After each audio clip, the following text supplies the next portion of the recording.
পায়েল সোম কিচেনে আপনাদের সকলকেই স্বাগত। আজকে আমি আপনাদের সাথে শেয়ার করব কিভাবে উচ্ছের একটা দারুণ স্বাদের রেসিপি তৈরি করবেন। কোনো রকম তেতো লাগবে না। এই রেসিপিটা আপনারা বাড়িতে তৈরি করে দেখবেন, উচ্ছে খেতেও আর তেতো লাগবে না। যারা উচ্ছে খেতে পারেন না তারাও চেটে পুটে খাবেন। তৈরি করব উচ্ছে ভাজা। চলুন তাহলে ভিডিওটি শুরু করা যাক। সবার প্রথমে আমি গ্যাসে কড়াই চাপিয়ে দিয়েছি। কড়াইটাকে খুব ভালো মতো করে গরম করে নিয়ে আমি এর মধ্যে সরষের তেল দিয়ে দেবো 3 টেবিল স্পুন। উচ্ছে যখনই রান্না করবেন সেটা সরষের তেলেই করার চেষ্টা করুন। তেলটা ভালো মতো করে গরম হয়ে গেলে আমি এখানে 200 গ্রাম উচ্ছে দিয়ে দেবো। উচ্ছেটাকে ভালোভাবে ধুয়ে পরিষ্কার করে মাঝখান থেকে কেটে বীজটাকে সরিয়ে একটু পাতলা পাতলা করে কেটে নিয়েছি। আপনারা যে রকম উচ্ছে তৈরি করতে পারেন, কেটে রাখতে পারেন।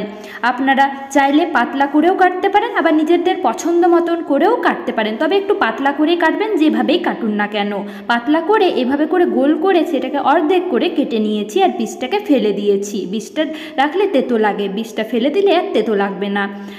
উচ্ছেটাকে খুব ভালো মতো করে 5 মিনিট ভেজে নেওয়ার পর আমি এর মধ্যে একটা মিডিয়াম সাইজের আলু কুচি করে রেখেছিলাম, সেটা দিয়ে দিলাম। আলুটাকে অবশ্যই একেবারে পাতলা পাতলা করে কাটবেন, তাহলে সেদ্ধ হয়ে যাবে তাড়াতাড়ি। এবার আমি এর মধ্যে অ্যাড করে দেবো হলুদ গুঁড়ো 1/2 টিস্পুন। হলুদের পরিমাণটা একটু কম পরিমাণে দেবেন। নুন দিয়ে দেবো স্বাদ মতো। জিরের গুঁড়ো দিয়ে দেবো 1/4 টিস্পুন। ধনের গুঁড়ো দিয়ে দেবো 1/4 টিস্পুন। তারপর খুব ভালো মতো করে আলু আর উচ্ছেটাকে মশলার সাথে ভেজে নিতে হবে। আর এই রান্নাটাতে আমি কোনো রকম জল ব্যবহার করব না, জল ছাড়াই রান্নাটা করব।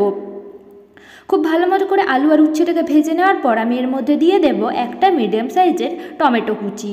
টমেটোটাকে একদম মিহি কুচি করে রেখেছি।